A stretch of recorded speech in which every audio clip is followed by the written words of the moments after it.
Gau ilunean ilargia nagusi, baina indar nahikorik ez gau beltza argitzeko. Hartara aproposa da neguko tenorea itzaletako mamuak ateratzeko. Kalabazak ustu eta beldurra eragitea da xede egun, baita antzina ere. Hoi, kalabaza pikato erditak eta gero barne ustu. Seguro, hoi erresa daiten. Eta gero ura juntatu eta begien formak, eta ajoain formak, eta hola, eta gero ura ilunpean dualaik. Hale, raro egiten baitu.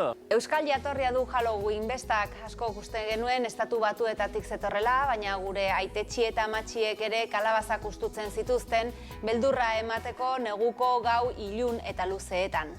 Ura, igual bilandre edo hiru, eta tranquila zoan zile konpenzioa eta mandezan zortxietako meza.